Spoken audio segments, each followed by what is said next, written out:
C'est un réel plaisir pour moi de vous retrouver pour une nouvelle session d'information sur EZAE TV. Voici les titres de ce lundi 7 janvier 2019. Aaron Voyebla a affirmé lors d'une activité politique la semaine dernière qu'il a reçu des mains de Patrice Talon en 2015 des millions de francs CFA pour le compte de son parti politique d'alors, le PRD. Une déclaration qui a fait couler beaucoup d'encre et de salive. À suivre dans ce journal le commentaire de la rédaction. Les écoliers et élèves ont tous repris le chemin de l'école après 2 semaines de congé. Dans cette édition, vous suivrez les impressions de quelques élèves rencontrés après quelques jours passés à la maison. L'équipe professionnelle de l'École supérieure d'administration, d'économie, de journalisme et des métiers de l'audiovisuel EZAE-FC aligne des résultats mitigés lors des 3 dernières journées de la Ligue 1 de football du Bénin. À suivre dans un instant.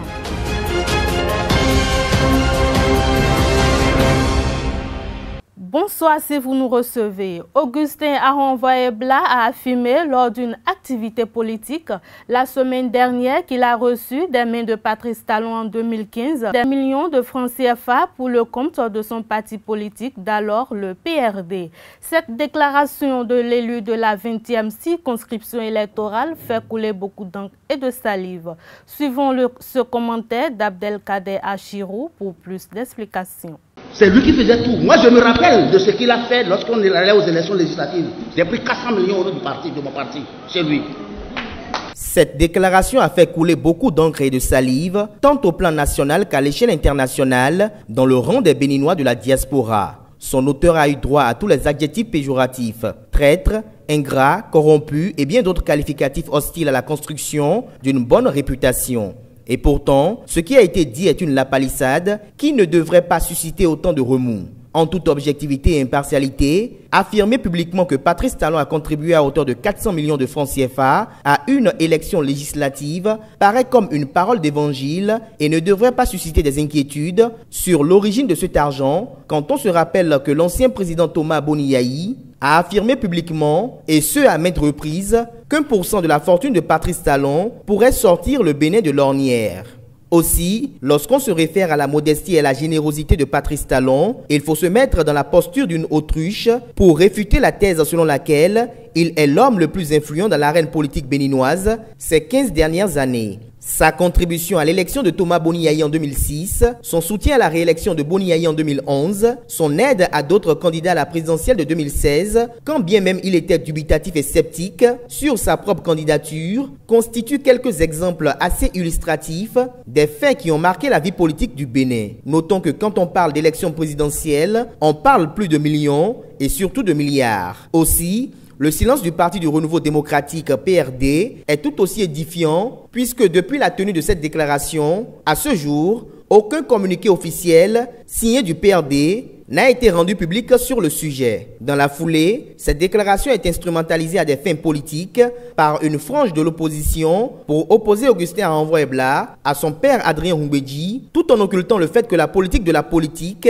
est tellement complexe au point où il n'y a pas d'inimitié à vie, mais plutôt d'adversité temporelle. Candide Azanaï et Boniaï en sont un exemple monumental. Par ailleurs, le Bénin n'a pas besoin d'une opposition radicale, mais plutôt d'une opposition constructive pour une bonne culture de sa démocratie. Une opposition qui devra saluer avec magnanimité les actions porteuses d'avenir et d'espérance pour le peuple et attirer l'attention des dirigeants sur les points qui, à leur avis, ne conduiront pas à bon port le pays, et ce avec des propositions concrètes. L'attention doit être focalisée sur des choses plus sérieuses qui méritent de vrais débats. Le temps n'est certainement plus à des philosophies puériles et stériles.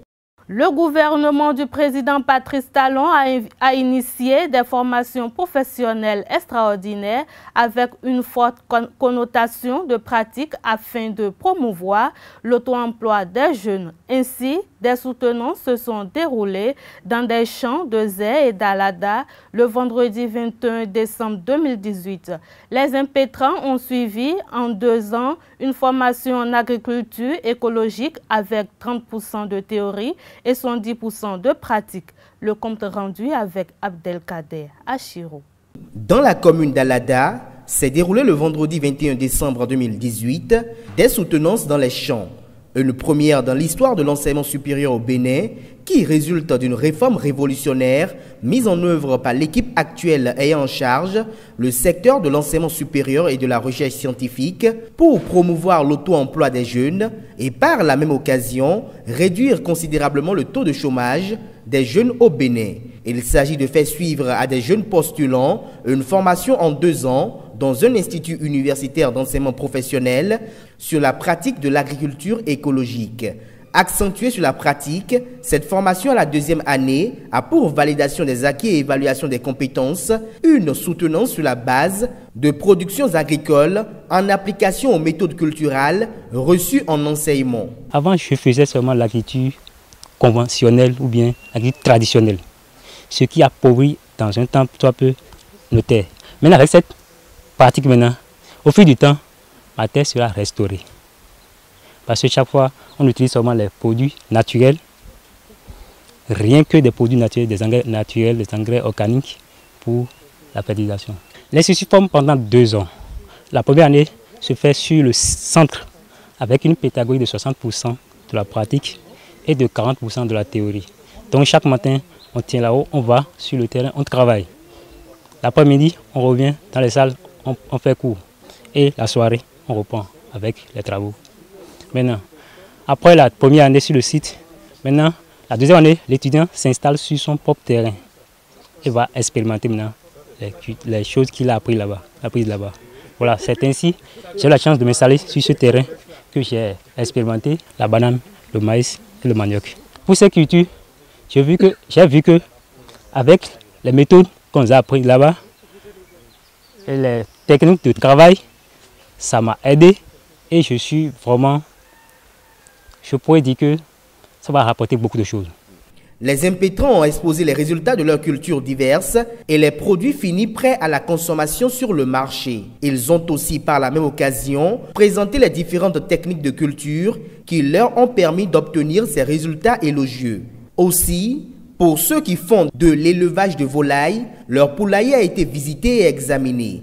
Outre cela, ces éleveurs savants ont exposé la composition de leur compost, qu'est engrais naturel. Le même exercice a été fait pour détailler les différentes composantes de la provende conçue et utilisée et les raisons motives de son choix au détriment des provandes commercialisées sur le marché ordinaire. Maintenant, j'ai fait ce nombre pour expérimenter, pour voir réellement ce qu'on tire des pondeuses. Si j'ai le résultat positif, comme ça, je vais me lancer dans ça parce que le maximum déjà fait les poulets locaux.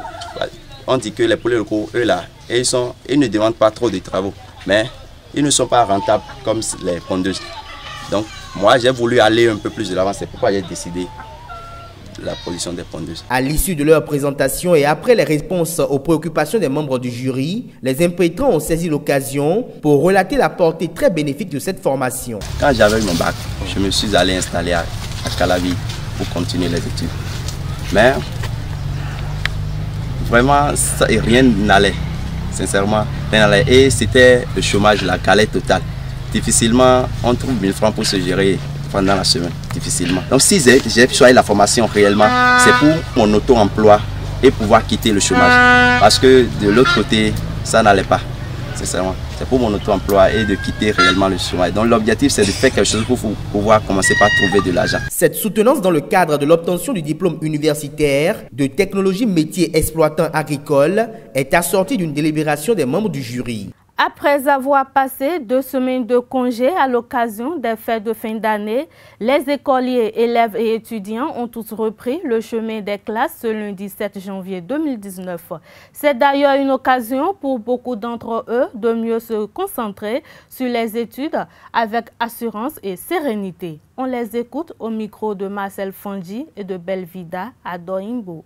J'ai fini le congé, je suis de retour à l'école. Et ma nouvelle rentrée s'est bien commencée. Cette année, je pense pouvoir bien travailler et je souhaite avoir la réussite. Ok, c'était comme d'habitude, mais ils ont envoyé mes camarades filles aujourd'hui, car ils sont venus avec des cheveux sur la tête.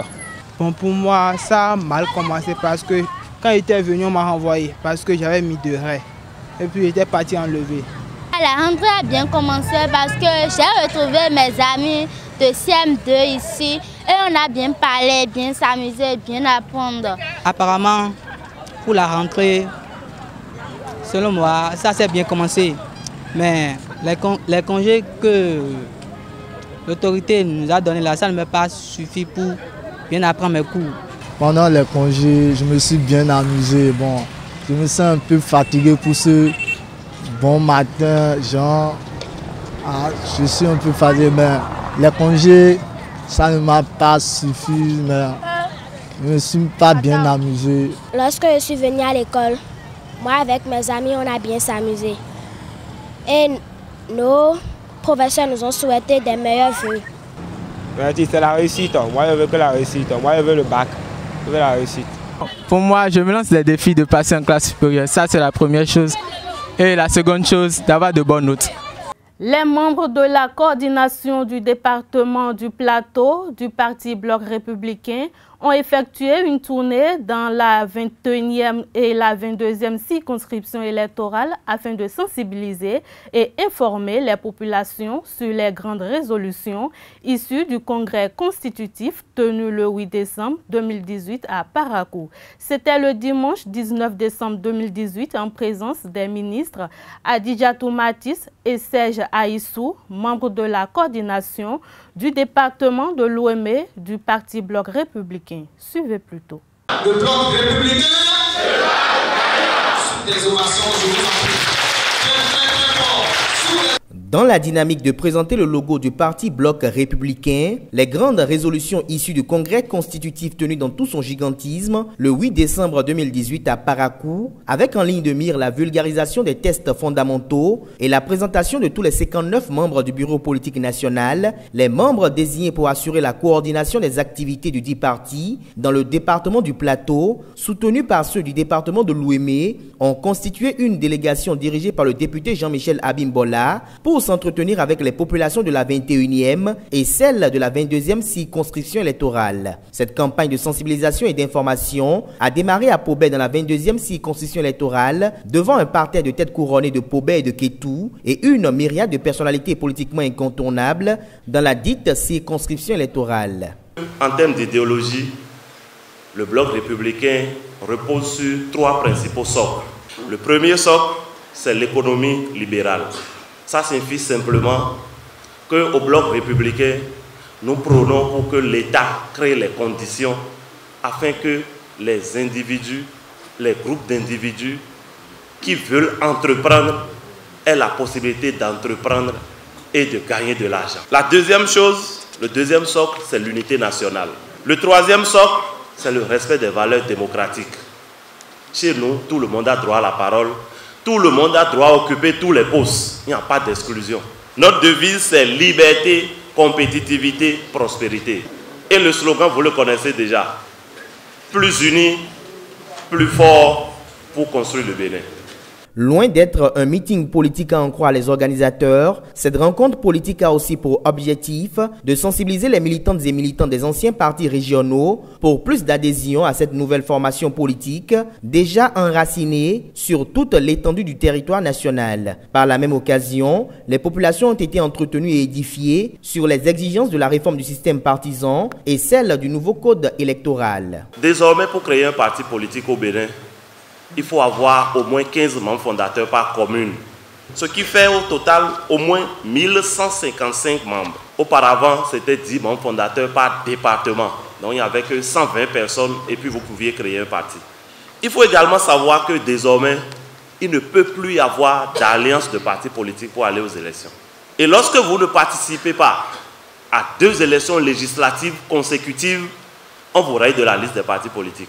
Aussi, le processus d'enrôlement et d'adhésion au Bloc républicain a été expliqué de long en large avec les avantages réservés aux adhérents. Lors de différentes interventions, le leadership, la modestie, l'engagement et la dévotion du député Jean-Michel Abimbola ont été reconnus et salués. Il est invité à pérenniser ses acquis afin que la jeunesse profite davantage de son expérience politique. Avant 2021, pour 2021, Je crois que si on vient à Pobert pour aller à Kétou, beaucoup de choses vont changer.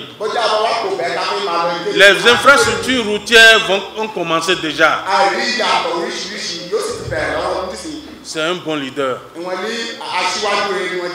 Restez ensemble et travailler avec lui pour qu'au lendemain des élections, que le bloc républicain soit gagnant. De Pobert, la délégation s'est rendue dans la 21e circonscription électorale pour le même exercice de sensibilisation, d'information et de formation. Le centre de jeunes et de loisirs de Sakété a abrité cette rencontre de haute portée qui a drainé une foule assez impressionnante. Et à en croire les différentes affiches, Sakété, Adiawere et Ifanyi s'unissent pour faire triompher le bloc républicain à travers l'adoption du cheval gagnant pour la course à une victoire écrasante lors des élections législatives de 2019.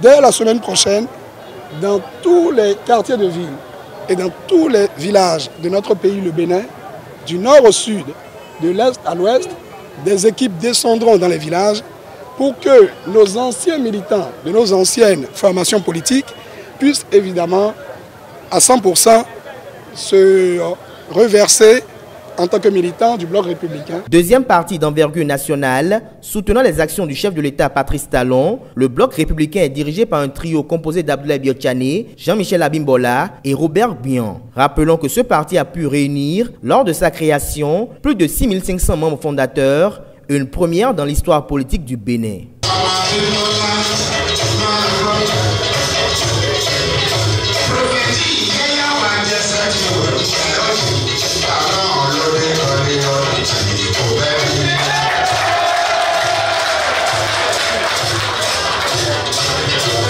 Restons toujours à Sakété lors de cette tournée de sensibilisation et d'information. Je vous invite à présent à suivre le député Jean-Michel Abimbola qui insiste sur le fait que cette démarche n'a rien à voir avec un meeting politique. Suivons-le au micro d'Abdelkader Achirou. Je voudrais avant toute chose souhaiter une heureuse année à nos concitoyens. Je voudrais former le vœu d'une santé de fer, de la joie et du bonheur à l'ensemble de nos concitoyens. Je voudrais particulièrement ici saluer et former le vœu de réussite et de succès aux élections aux Républicains. Je voudrais vous dire que le bloc républicain qui a été mis sur les fonds baptismaux le 8 décembre dernier a été formellement déclaré au ministère de l'Intérieur le 26 décembre dernier. Après cela, le bureau, les instances nationales, notamment le bureau politique et le bureau exécutif, ont mis en œuvre une feuille de route. Cette feuille de route a notamment retenu le fait que les membres du bureau exécutif national devaient effectuer une tournée nationale en 3 équipes. Donc, nous avons subdivisé notre pays en 3 équipes, 3 régions, je vais dire 3 interrégions. Nous avons la Takora Donga, le Monokoufo, supervisé par le ministre d'État, le président Abdoulaye Biotchane. Nous avons le Borgou Alibori, Zoukoline, supervisé par le général, le président Guyan, et l'Ouémé Plateau Atlantique Littoral, que j'ai la charge de superviser. Donc, nous venons de démarrer cette tournée par l'Ouémé hier, où nous étions dans les 2 circonscriptions de l'Ouémé. Aujourd'hui, dimanche, malgré le fait que ce soit un jour de fête, parce que c'est l'épiphanie, les militants sont sortis massivement dans toutes les communes pour venir nous écouter. Il ne s'agissait pas de meeting, il s'agissait en réalité de séminaire en quelque sorte pour pouvoir édifier nos militants et les têtes de pont, on va dire former les formateurs pour que chacun d'eux puisse à son tour aller dans les communes, dans les arrondissements, dans les quartiers de ville et les villages pour pouvoir expliquer ce qu'est le bloc républicain. C'est également l'occasion, évidemment, de pouvoir vulgariser notre logo, notre identité et de pouvoir expliquer quelles sont les procédures que nous avons mises en œuvre pour enrôler nos militants. Dès la semaine prochaine, dans tous les quartiers de ville et dans tous les villages de notre pays, le Bénin, du nord au sud, de l'est à l'ouest, des équipes descendront dans les villages pour que nos anciens militants de nos anciennes formations politiques puissent évidemment à 100% se reverser en tant que militants du bloc républicain et qu'au-delà, nous allions convaincre ceux qui jusqu'à présent étaient attentistes ou peut-être qui étaient ailleurs et qui auront compris désormais qu'il faut militer dans un grand parti tel que le nôtre, qui est un parti national, qui est un parti qui couvre l'entièreté de notre pays, le Bénin, qui est un parti de jeunes, qui est un parti de femmes, qui est un parti du Bénin. Je vous remercie. Après un début de saison parfait, l'équipe professionnelle de l'École supérieure d'administration, d'économie, de journalisme et des métiers de l'audiovisuel ESAEFC aligne des résultats mitigés. Lors des 3 dernières journées de la Ligue 1, l'équipe a essuyé 2 revers consécutifs et séjourne dans les profondeurs du classement, loin des objectifs de la saison. Suivez plutôt. L'atmosphère devient de plus en plus lourde au sein de l'effectif de ESAEFC. À l'issue de la 10e journée de la Ligue 1 du Bénin 2018-2019, Richard Biot et ses hommes occupent une décevante 17e place au classement avec 9 points sur 30 possibles. Entre manque de réalisme devant les buts, mauvais choix lors du dernier geste, défense fébrile et manque de caractère, l'équipe joue avec la zone rouge depuis la 3e journée. 5 buts marqués contre 8 encaissés. Les objectifs fixés à l'encadrement technique, c'est de faire maintenir l'équipe. Maintenant, tout comme l'année dernière, si en juin, l'appétit vient, on ne peut pas refuser, mais nous ferons en sorte que l'équipe maintienne le cap et soit parmi les 14 premiers pour ne pas se retrouver en Ligue 2 au niveau de la saison prochaine. Le club a concédé 4 défaites, dont 3 à domicile, 3 matchs nuls et 2 victoires en 9 sorties sur 10 journées du championnat. La dernière contre-performance a été enregistrée face à Assos de Porto-Novo lors du premier match de l'année 2019. Marcel Dandinou et ses coéquipiers ont été battus 0 but contre 2 par le second club de la capitale. Nous avons fait un bon match ce soir. Nous avons gagné l'adversaire chez lui. C'est pas facile, c'est une grande équipe ESAE, ils jouent très bien. Nous avons eu la chance de les contenir en première partie et on a su profiter des failles à la seconde mi-temps. Ce scénario, Richard Biot et ses poulains ne s'y attendaient pas. À l'aune de la nouvelle année, il voulait se relancer après les résultats mitigés enregistrés en 2018, surtout la défaite lors de la journée précédente face à l'ASPAC, 1 but contre 2. Avec ce 3e revers à domicile, l'équipe entre dans une crise apparente. Il faudra donc vite se relever. Joueurs, entraîneurs, dirigeants sont tous unanimes sur ce fait. Deux défaites, ce qui n'est pas du tout bien pour l'équipe. Notre équipe, c'est une équipe joueuse et vous n'êtes pas sans savoir qu'à tous nos matchs, on dépose, on joue, on fait le beau jeu, mais au finish, on perd. Et le football, c'est un peu comme ça. Quand vous trouvez des occasions et puis vous ne marquez pas, et l'adversaire prend toujours le dessus. Une chose est sûre, nous sommes dans la course et nous nous battrons match après match. Pour remonter la pente, l'équipe, même décimée par le départ de certains cadres, doit s'appuyer sur ses armes. Le jeu fluide mais travailler la rigueur, l'efficacité et la discipline aussi bien tactique que de groupe. L'équipe de football du groupe de presse ESAE a frôlé l'exploit d'être sa première participation au tournoi intermédiaire. Opposée à la chaîne mère, l'ORTB, en finale, elle a été renversée 2-5 après avoir mené au score. Reportage.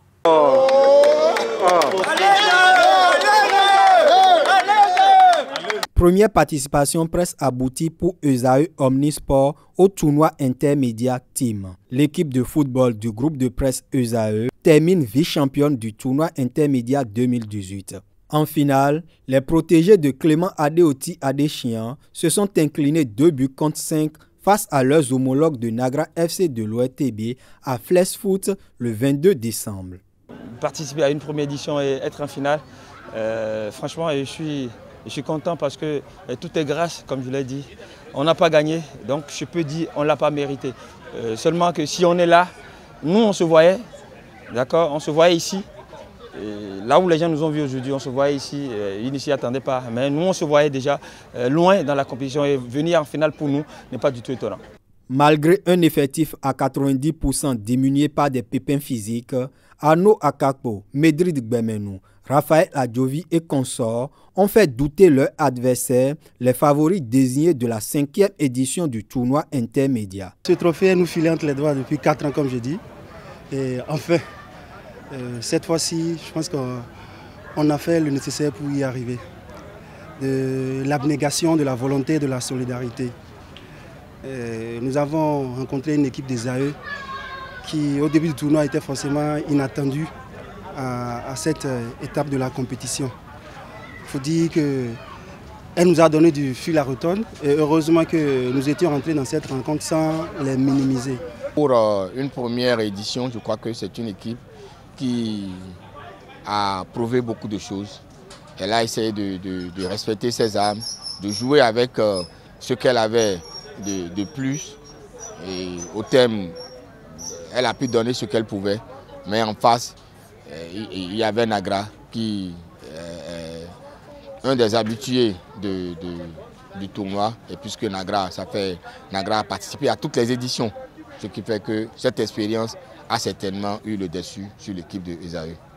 Au coup d'envoi de la finale, les joueurs de la première télévision en ligne béninoise n'avaient rien à perdre, mais tout a gagné devant la maison mère, l'ORTB. À la 18e minute, ESAE Omnisport ouvre le score sur une superbe frappe de son vice-capitaine Medrid Gbemenou avant de se faire rattraper et devancer par les hommes de Joël Hundolo à la mi-temps. 1-2.